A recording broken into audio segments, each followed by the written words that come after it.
দেশে জ্বালানি আমদানি বেড়েছে, একই সাথে বেড়েছে জ্বালানি আমদানি ব্যয়ও।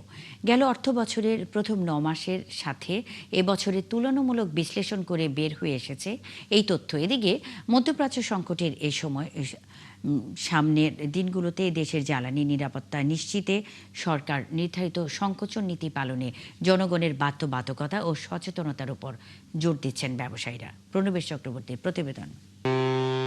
৪ এপ্রিল মালয়েশিয়া থেকে ৩৪,০৪৩ মেট্রিক টন ডিজেল নিয়ে চট্টগ্রাম বন্দরের ডলফিন জেটিতে নোঙর করে জ্বালানিবাহী ট্যাঙ্কার এমবি শানগ্যাং ফাজিয়াং। আগের দিন সিঙ্গাপুর থেকে ২৭,৩৭৫ মেট্রিক টন ডিজেল নিয়ে আসে আরেকটি ট্যাঙ্কার এমভি ইউয়ান জিং হে। শিয়া বাটার ও ভিটামিন সমৃদ্ধ লিলি বিউটি সোপ, তারুণ্যময় উজ্জ্বল ত্বকের জন্য। চট্টগ্রাম বন্দরের তথ্য অনুযায়ী মধ্যপ্রাচ্যে ইরান, আমেরিকা, ইসরায়েল সংঘাত শুরুর পর থেকে বিভিন্ন প্রকার জ্বালানি নিয়ে চট্টগ্রাম বন্দরে এসেছে মোট ৪২টি জাহাজ। এর মধ্যে এলএনজি নিয়ে ৯টি ও এলপিজি নিয়ে এসেছে ১৪টি জাহাজ।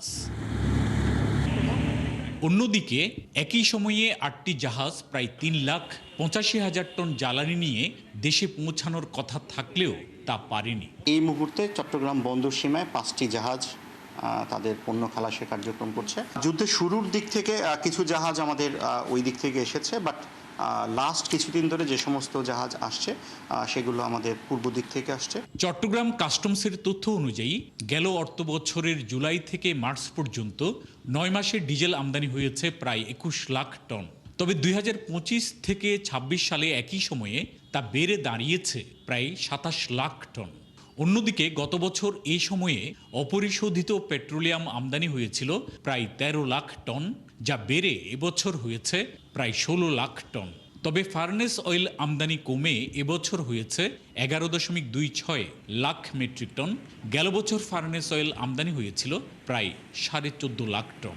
২০২৫ সালের জানুয়ারি, ফেব্রুয়ারি, মার্চ মাসে প্রায় ১০ লাখ মেট্রিক টনের মতো আমদানি হয়েছে petrol, diesel, octane, LPG, LNG.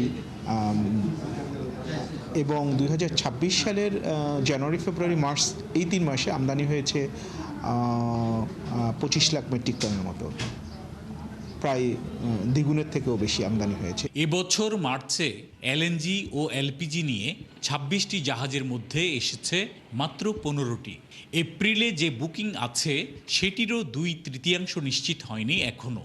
এতে চাপ তৈরি হয়েছে সরবরাহ ব্যবস্থায়। আমাদের জ্বালানিরও বৃহৎ একটি অংশ হরমুজ প্রণালীর মাধ্যমে সরবরাহ হয়ে থাকে।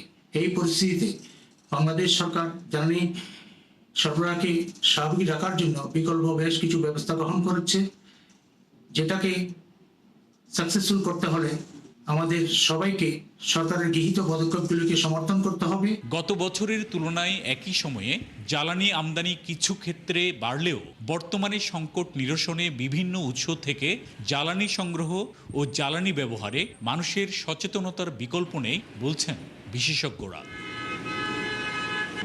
প্রণবেশ চক্রবর্তী, ৭১, চট্টগ্রাম।